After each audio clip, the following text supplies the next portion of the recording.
से एक उदाहरण देना चाहूँगा। मेरा एक गांव बहुत छोटा सा गांव है, 1000 से थोड़ी ऊपर आबादी होगी। तो रेवाड़ी से महेंद्रगढ़ सड़क पे जाएँ तो 10 किलोमीटर का गाँव है। तो हमारे गांव में 2 जोहड़ हैं। हर एक गाँव में पोखर होते हैं पशुओं के पीने के लिए, खाने के लिए। उन जोहड़ों में पशु किसी भी जाति का मालिक उसका कोई भी हो, पशु उसमें जा सकता है। भैंस उसमें आराम से नहाती थी और खूब, जब कम पानी होता है दार लपेट के और खूब गर्मी में, और जो पूरा पानी आजकल जैसे होता है। लेकिन उसमें अनुसूचित जाति के लोग नहीं जा सकते। तो मैंने एक बार पूछा, मैंने कहा भाई क्यों, हमारी भैंस तो जाती है, मैं क्यों नहीं जा सकता? क्योंकि भैंस की कोई जात नहीं होती, हमारी जात है। इसका मुझे क्या, एक बार ऐसे ही क्या हुआ, दोपहर का समय था, बहुत गर्मी थी और गर्मी की छुट्टियों में भैंस चराने की जिम्मेवारी पड़ने वाले बच्चों की भी होती थी। तो मैं भी अपनी भैंसों को चराने के साथ साथ तो जोहर में पानी पिलाने के लिए भैंसों को लाया था। और बच्चे घुस गए, गर्मी थी, मैं भी घुस गया। और गांव का सरपंच उधर से अपने बैलों को लेके आया हल चला के, और उसने देखा कि ये धनपत सिंह जोहर में घुसा हुआ है। तो उन्होंने मुझे बुलाया और मेरे 2 चांटे रसीद कर दिए और उन्होंने कहा कि तेरे बाप मक्खन की शर्म करते हैं, नहीं तो तेरे ऊपर दंड होना चाहिए। मैं छोटा था, 6वीं 7वीं कक्षा में था, बहुत ज़्यादा समझ नहीं आया कि भी और भी बच्चे नहा रहे हैं, तो मुझे ही ये थप्पड़ रसीदी क्यों हुई। तो ये मैं सब ये बता रहा हूँ कि ये जो जाति का दंश है, हमने भी बहुत झेला है। और आप इमेजिन करिए, हमारे से 50 साल 60 साल पहले डॉक्टर बाबा साहब ने कितना झेला होगा, कितना बर्दाश्त किया होगा, जब उन्होंने वो जो चादर टैंक का जब वो उन्होंने प्रोटेस्ट किया था। मंदिर में जाने में मेरी कोई विशेष रुचि नहीं है, लेकिन गांव के मंदिर में प्रवेश नहीं था। अब कहते बुलाते हैं तो अब मैं जाता नहीं।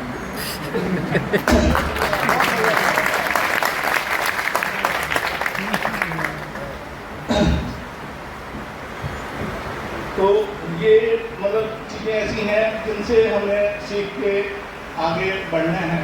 उससे जो कोई काम सीख रहा है तो उसकी परवाह नहीं करनी है। और उसके लिए हमारे पास एक बहुत ही सीमित अस्त्र है, वो है अस्त्र शस्त्र जो भी है, वो है विद्या, शिक्षा।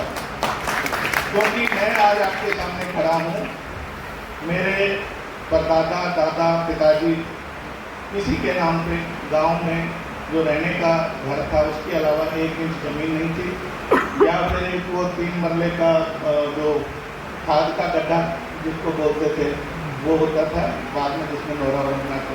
इसके अलावा कोई ज़मीन नहीं थी, कोई वो साधन नहीं था। माफ़ करना मैं अगर थोड़ा पर्सनल हो रहा हूँ या ज़्यादा उसको बता रहा हूँ। हरियाणा में जो बहुत सारे लोग यहाँ हरियाणा से बैठे हैं, पंजाब में भी कमोबेश स्थिति ये थी। अगर कोई साझी, पंजाबी में शीरी कहते हैं, या खेती मजदूर, वो अगर किसी किसान के साथ उसकी ज़मीन की जुताई करता था तो उसको 1/8वां हिस्सा मिलता था। 1/8वां यानी कि अगर 8 क्विंटल फसल हुई तो पूरे सीजन के लिए, पूरे 6 महीने के लिए उसको 1/8वां यानी 1 क्विंटल हिस्सा मिलेगा। 8 नहीं बोलते।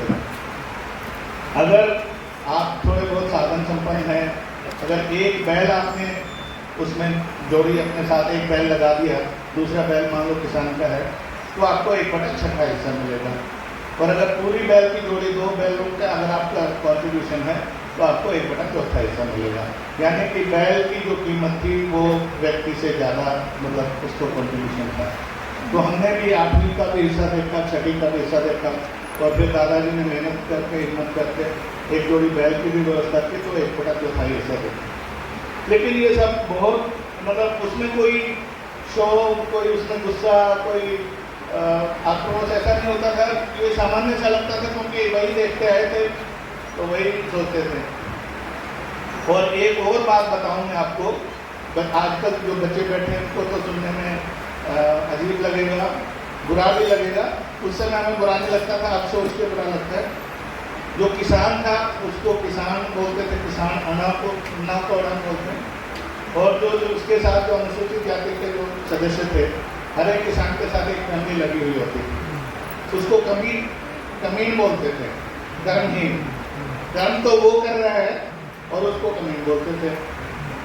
तो ये भी एक गाली है बेसिकली। तो पर उस समय पता नहीं था, कुछ भी बात होती भाई कमीनों को भी बुला लो, कमीनों को भी जिमा दो। एंड वी थॉट कि शायद यही हमारा एड्रेस है या यही हमारी शायद नाम है या कुछ पदनाम है जो भी है। एक और बड़ी कुव्यवस्था थी, कोई भी त्यौहार होता था, चाहे होली हो, दिवाली हो, रक्षाबंधन हो, उस दिन किसान के घर से जो अनुसूचित जाति का जो व्यक्ति उसके साथ खेतिया लगा होता, सीरी शादी जो उसकी घरवाली उनके यहाँ से थाली लेके जाती थी और उनके यहाँ से वो जो भी हलवा प्रसाद जो भी बना होता था वो उसमें डाल के देती थी और फिर वो आके बच्चों को देते थे। उसको त्योहारी बोलते थे। और पता नहीं जी को राजभवन में घर ऐसा या सोनीपत में खाया नहीं। तो हम तो घर में बड़े खुश होते थे कि वो त्योहारी आएगी दादा उमराव के यहाँ से, क्योंकि घर में जो हमारे यहाँ हलवा बनता था वो आटे का बनता था, जोड़ के आटे का थोड़ा उसमें घी डालते थे, उसको लापसी बोलते थे पूरा। और उनके यहाँ क्योंकि थोड़े से साधन संपन्न थे, वो सफ़ेद सूजी का हलवा था, तो हम बड़े खुश हो रहे थे कि सफ़ेद सूजी का हलवा खाएंगे। मेरी माँ चूँकि पोलियोग्रस्त थी तो बाकी घर के सब काम करती थी, गेहूँ पीसना, घर का और सब कसम काम करना, लेकिन आने जाने का काम ज़्यादा वो कर नहीं पाती थी, पैरों में थोड़ी दिक्कत थी। तो मेरी बड़ी बहन त्योहारी लेने जाती थी। तो एक दिन रक्षाबंधन का दिन था और हम घर में जो छोटे वाले बच्चे थे, बड़ा हम 5 भाई 5 बहन, तो वो बड़ी सिस्टर जैसे ही वहाँ से थाली लेके आई, कपड़ा ढका हुआ था। मेरे से बड़े भाई आर्मी में थे, उस समय तो फिर वो स्कूल में थे, 10वीं में शायद होंगे। वो जैसे गेट पे खड़े हुए थे, जैसे ही सिस्टर को लेके आई उन्होंने उसको थाली को ऐसे मारा फेंक के, उन्होंने कहा कि खबरदार, आज के बाद कोई त्योहारी लेने नहीं जाएगा, हम घर में जो है वही खाएंगे। गांव में पंचायत हुई और उन्होंने कहा कि भाई मक्खनलाल के ऊपर दंड करेंगे, जुर्माना करेंगे। तो मेरे बड़े भाई साहब, जो सबसे बड़े भाई साहब चंद्रभान जी, वो गांव के पहले ग्रेजुएट हैं, पूरे गांव के नहीं आसपास के काफ़ी गांव के पहले ग्रेजुएट हैं। वो और मेरे जो दूसरे भाई साहब जो आर्मी से सुबेदार में रिटायर हुए बाद में, सुभाष चंद्र जी, वो पंचायत में गए, बोले कि आप बताओ कौन से कानून के तहत, कौन सी व्यवस्था के तहत दंड करेंगे। और वो दिन था और आज का दिन है, उसके बाद किसी की हिम्मत नहीं हुई कि कोई बेइज्जत कर सके। तो थोड़ा सा आत्मसम्मान को रखना पड़ता है, कठिन परिस्थितियां होते हुए भी आत्मसम्मान बनाए रखना बहुत ज़रूरी है। तो ये कुछ मैं उदाहरण अपने निजी जीवन से आपके सामने। 1986 में मैं IAS में आ गया और 1986 में जो मेरी पत्नी के घर से रोकने के लिए आना था, तो मेरे एक दोस्त हैं डॉक्टर RP चंदन, 1984 बैच के नकोदर से हरियाणा का, वो महेंद्रगढ़ SDM थे। तो मैंने उनको चिट्ठी लिखी, उनको टेलीफोन करा, मैंने कहा कि वो मुझे रोकने आ रहे हैं, तो आप और मैडम आएंगे तो बड़ा अच्छा लगेगा। तो वो महेंद्रगढ़ से सरकारी जीप में लाल बत्ती लगी हुई, जनरल बैठा हुआ, गोल वाइट आए। गाँव के बाहर उन्होंने पूछा किसी से, जो बच्चे खड़े थे, कि भाई धनपत सिंह के घर का रास्ता बता दो। एक तो नाम धनपत सिंह अकेला ही है, मतलब गांव में कोई और इस नाम से नहीं था। आप अगर सिविल लिस्ट में भी देखेंगे, अगर यूट्यूब पे जाएँ या गूगल में जाएँ, धनपत सिंह नाम का दूसरा IAS ऑफिसर कोई नहीं है, अकेला मेरा नाम है। लेकिन उसके बावजूद जो वहाँ पे लड़के खड़े थे, एक पर्टिकुलर कास्ट से, जो मेरे से क्लास में 1 साल आगे थे, बाद में वो कई साल पीछे रह गए, उसने पूछा कि जमारों कह के, तो वो चंद्र साहब को बहुत बुरा लगा। उन्होंने कहा कि भाई बामनों के कोई अगर धनपत सिंह है तो वहाँ ले चल। तो मतलब ये जानबूझ के ये कुछ सोच ऐसी है ताकि आपको मॉरली आपको सप्रेस किया जाए, आपको आपके दिलो दिमाग पे राज करने लोग, आपको उभरने न दें। मुझे लगता था कि पंजाब में शायद जाति सिस्टम कम होगा और सिखिज्म की वजह से काफ़ी हद तक कम भी है, और बड़ी अच्छी बात है। गुरुद्वारों में एक वो संगत और पंगत का जो नारा दिया गुरु महाराज ने, लोगों ने है। लेकिन अफसोस की बात है वहाँ पे भी बहुत सारे मजदूरों द्वारा अलग, रविदासों का अलग और बाकी सब ने अपना रामगढ़ में अलग बना लिया। 1978 से 82 में यहाँ पढ़ा पंजाबी कॉलेज में। मेरे बहुत अच्छे दोस्त हैं अजय कटारिया जी, वो मुकंदपुर गांव के रहने वाले, जहाँ भगत सिंह जी का गांव है खटखट कलां, उसके बिल्कुल साथ ही खंडा के पास। नवा शहर जिला हो गया, पहले जलंधर था। तो एक बार वो कहने लगे कि चलो तो मैं अपने गांव लेके चलता हूँ। तो मैंने कहा मैं ठीक है, मैं आ जाऊँगा। किसी वजह से उनको जल्दी जाना पड़ रहा है। उन्होंने बता दिया कि आप जलंधर वाली बस लेके बंगा उतर जाना, बंगा से टेम्पो मिलेगा, मुकंदपुर का 8 किलोमीटर है, वहाँ चले गए। शाम का टाइम था, मैं टेम्पो से उतरा तो मैंने पूछा कि अजय कटारिया के घर जाना है। तो वहाँ के बंदे ने कहता कोई काका कहने ले जाके चमाली से छकेंगे। I was shock.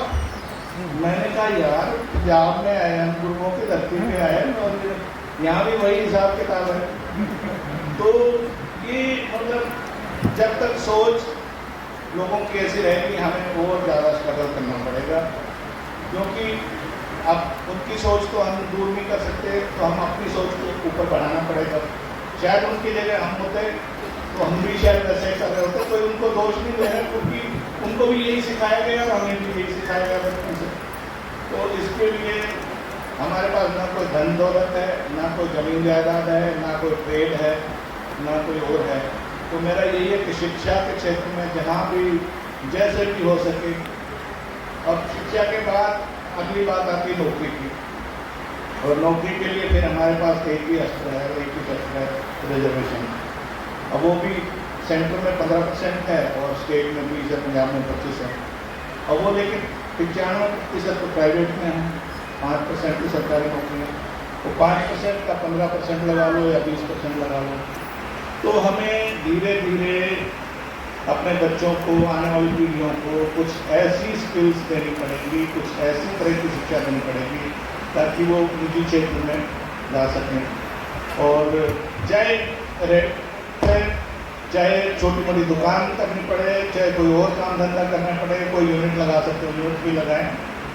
और मैंने देखा है कि अगर आप सक्षम हैं तो उधर की बैरियर्स अब थोड़े कम होते जा रहे हैं।